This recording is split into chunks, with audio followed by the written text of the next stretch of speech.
Good evening. We're here this evening to read you a story by our local hero, Dr. Seuss. I'm sure many of you have heard his story, The Sneetches. Well, actually, we have unearthed the original draft of The Sneetches, and it will sound a bit familiar.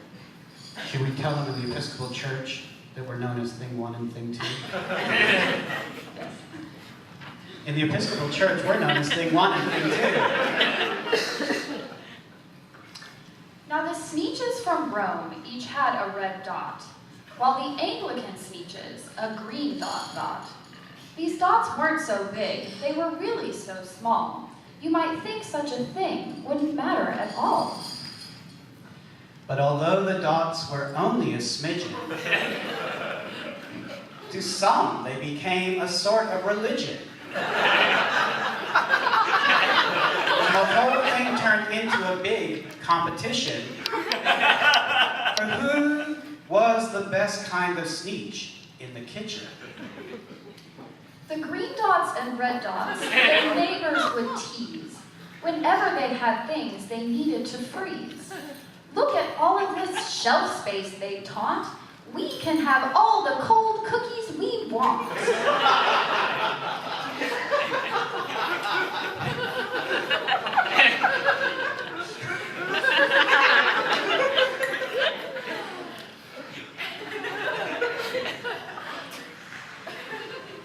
I'll be selling copies of that photo.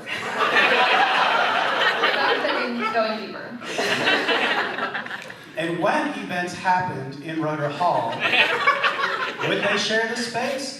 No, not at all. Sneetches were banging their heads against walls. Things were not good upon Eastgate Mall.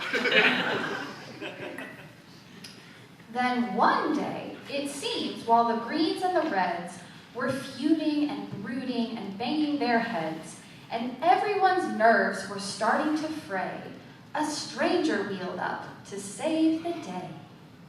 My friends, he announced in a voice clear and clean, my name is Sebastian Horatio Spleen, and I've heard of your love of color coding. Lucky for you, my cart I've been loading with tape. In every color and hue, I have rolls and rolls, all just for you. Red tape or green tape, I have what you need. And my prices are low, and I work with great speed, and my work is 100% guaranteed. Well, the Sneetches were awed by such great amounts that they all went and emptied their bank accounts. They bought Mr. Spleen out of red and of green, and those Sneetches became color coding machines. No matter its size, no matter its shape, there was no spot on Eastgate free of that tape. Before very long, as you might guess, the place had become one big rainbow mess. Until one day the Sneetches used up their last inch of tape, and then they were in quite a pinch. They were all out of red, they were all out of green, and their friend Mr. Spleen was nowhere to be seen. Is it ours? Is it yours? Whose is whose? With their precious tape gone, they were very confused. Without red and green, they had no way to know. So the Sneetches had to learn how to let go. They decided they had to try something new. So they went around and taped everything blue.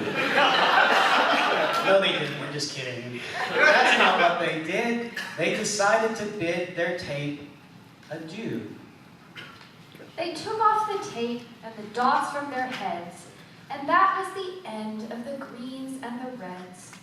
They decided to stop being so cynical, and instead they became quite ecumenical.